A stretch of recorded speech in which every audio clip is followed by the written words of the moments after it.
Audio Jungle. Assalamualaikum warahmatullahi wabarakatuh.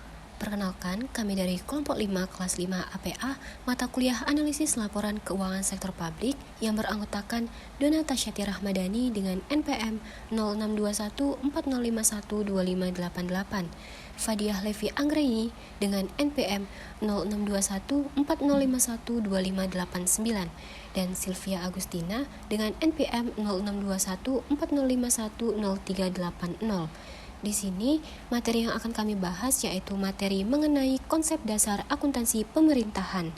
Yang akan kami bahas di presentasi kali ini adalah mengenai definisi akuntansi dan akuntansi pemerintah, prinsip-prinsip yang digunakan dalam akuntansi dan pelaporan keuangan pemerintah, struktur akuntansi pemerintah berbasis akrual, pengguna laporan keuangan, entitas akuntansi dan pelaporan, peranan pelaporan keuangan sektor publik, tujuan pelaporan keuangan sektor publik, tujuan dan fungsi laporan keuangan sektor publik, karakteristik kualitatif laporan keuangan, siapa yang menyusun laporan keuangan pemerintah, dan penyampaian laporan keuangan. Definisi akuntansi dan akuntansi pemerintah.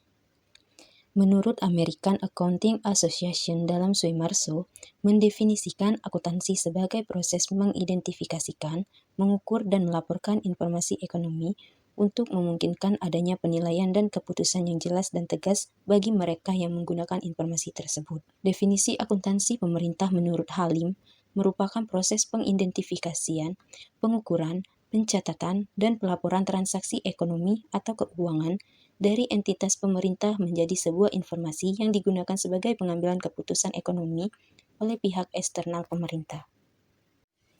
Prinsip-prinsip yang digunakan dalam akuntansi dan pelaporan keuangan pemerintah.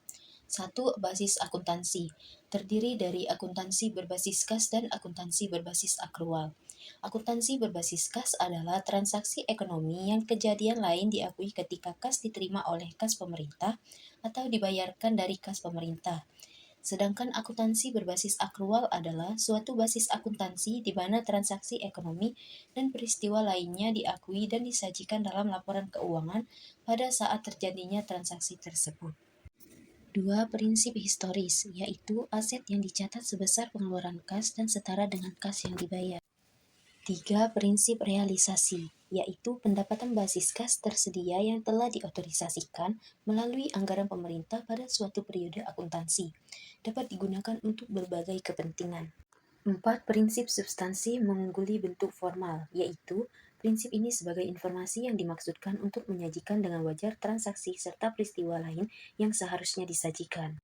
5. Prinsip periodisitas, yaitu kegiatan akuntansi dan pelaporan keuangan entitas pelaporan harus dibagi menjadi beberapa periode pelaporan. 6. Prinsip konsistensi, yaitu konsistensi bisa berupa perlakuan akuntansi yang sama diterapkan pada kejadian yang serupa dari periode ke periode oleh suatu entitas pelaporan. 7. Prinsip pengungkapan lengkap, yaitu laporan keuangan harus menyajikan secara lengkap segala informasi yang dibutuhkan oleh pengguna. Struktur akuntansi pemerintah atau SAP berbasis akrual. Apakah yang dimaksud dengan SAP berbasis akrual itu?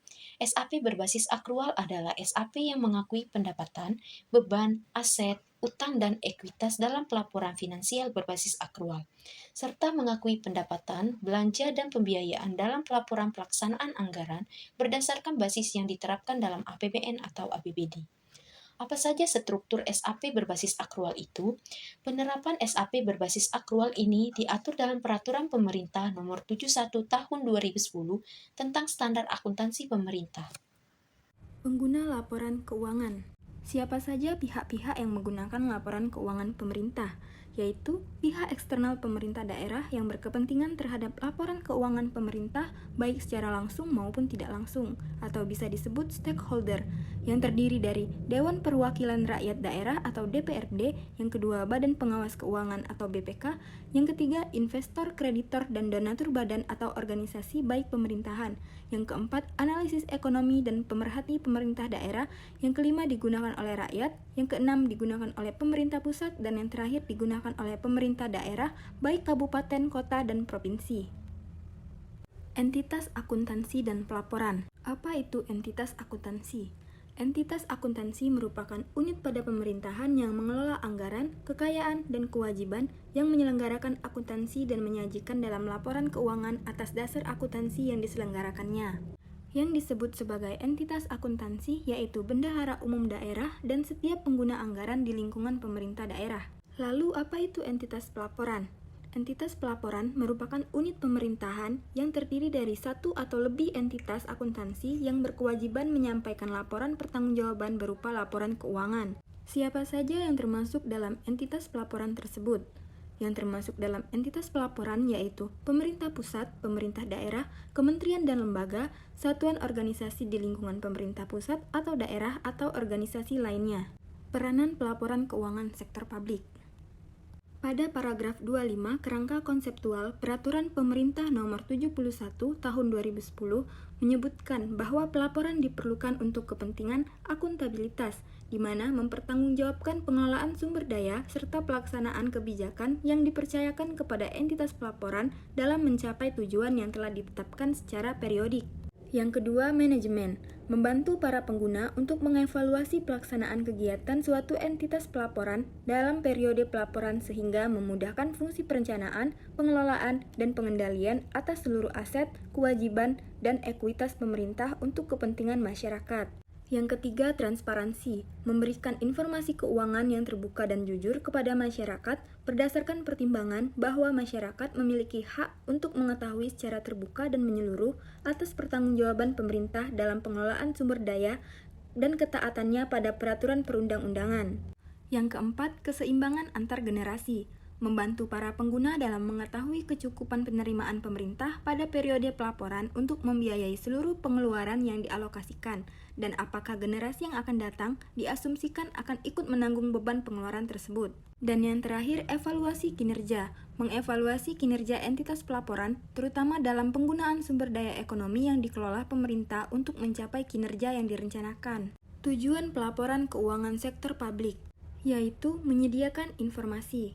Pelaporan keuangan pemerintah seharusnya menyajikan informasi yang bermanfaat bagi para pengguna dalam menilai akuntabilitas dan membuat keputusan, baik keputusan ekonomi, sosial, maupun politik, dengan tujuan dapat menyediakan informasi tentang sumber, alokasi, dan penggunaan sumber daya keuangan, menyediakan informasi mengenai kecukupan penerimaan periode berjalan untuk membiayai seluruh pengeluaran, menyediakan informasi mengenai jumlah sumber daya ekonomi yang digunakan dalam kegiatan entitas pelaporan serta hasil-hasil yang telah dicapai, menyediakan informasi mengenai bagaimana entitas pelaporan mendanai seluruh kegiatannya dan mencukupi kebutuhan kasnya, menyediakan informasi mengenai posisi keuangan dan kondisi entitas pelaporan berkaitan dengan sumber penerimaannya, baik jangka pendek maupun jangka panjang, termasuk yang berasal dari pungutan pajak dan pinjaman.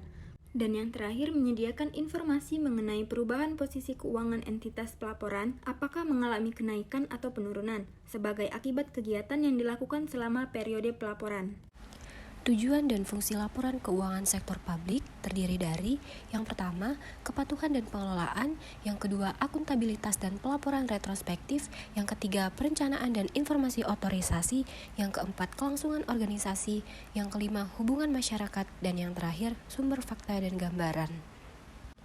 Karakteristik kualitatif laporan keuangan. Di dalam Peraturan Pemerintah Nomor 71 Tahun 2010, karakteristik kualitatif laporan keuangan terdiri dari 4 bagian. Yang pertama, relevan. Artinya, laporan keuangan bisa dikatakan relevan apabila informasi yang termuat di dalamnya dapat mempengaruhi keputusan pengguna dengan membantu mereka mengevaluasi peristiwa masa lalu atau masa kini. Yang kedua, andal. Artinya, informasi dalam laporan keuangan bebas dari pengertian yang menyesatkan dan kesalahan material, menyajikan setiap fakta secara jujur, serta dapat diverifikasi. Yang ketiga, dapat dibandingkan. Artinya, informasi yang termuat dalam laporan keuangan akan lebih berguna jika dapat dibandingkan dengan laporan keuangan periode sebelumnya. Dan yang terakhir, dapat dipahami.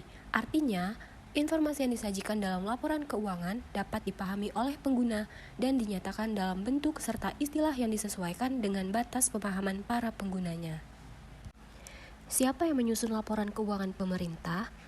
Laporan keuangan pemerintah disusun oleh Kepala Satuan Kerja Perangkat Daerah atau SKPD, dan pejabat pengelola keuangan daerah atau PPKD. Nah, Kepala Satuan Kerja Perangkat Daerah ini selaku pengguna anggaran menyusun laporan keuangan sebagai pertanggungjawaban pelaksanaan APBD pada Satuan Kerja Perangkat Daerah yang bersangkutan dan menyampaikannya kepada gubernur, wali kota, atau bupati melalui pejabat pengelola keuangan daerah. Apa saja laporan dihasilkan oleh SKPD selaku pengguna anggaran tersebut? Yang pertama, laporan realisasi anggaran. Yang kedua, neraca. Yang ketiga, catatan atas laporan keuangan. Lalu, pejabat pengelola keuangan daerah atau yang biasa disebut dengan PPKD selaku bendahara umum daerah menyusun laporan keuangan sebagai pertanggungjawaban pengelolaan perbendaharaan daerah dan menyampaikannya kepada gubernur, bupati, atau wali kota. Lalu, apa saja laporan yang dihasilkan oleh PPKD selaku bendahara umum daerah tersebut? Yang pertama, laporan realisasi anggaran. Yang kedua, neraca. Yang ketiga, laporan arus kas. Yang keempat, catatan atas laporan keuangan. Bagaimana proses dalam penyampaian laporan keuangan pemerintah? Yang pertama, laporan keuangan SKPD harus disampaikan oleh Kepala SKPD kepada Gubernur, Bupati, atau Wali Kota melalui pejabat pengelola keuangan daerah selambat-lambatnya 2 bulan setelah tahun anggaran berakhir. Yang kedua, 3 bulan setelah berakhirnya tahun anggaran berkenaan, PPKD menyusun laporan keuangan pemerintah daerah dengan cara menggabungkan laporan-laporan keuangan SKPD. Yang ketiga, 2 bulan setelah menerima laporan keuangan dari pemerintah daerah disampaikan oleh BPK kepada DPRD. Dan yang terakhir, 6 bulan setelah tahun anggaran berakhir, penyampaian raperda pertanggungjawaban pelaksanaan APBD kepada DPRD berupa laporan keuangan yang telah diperiksa oleh BPK. Sekian presentasi dari kelompok kami. Terima kasih atas perhatiannya. Semoga apa yang kami sampaikan dapat bermanfaat bagi teman-teman semua. Apabila ada salah kata kami minta maaf. Kepada Allah kami mohon ampun. Wassalamualaikum warahmatullahi wabarakatuh. Thank you for watching.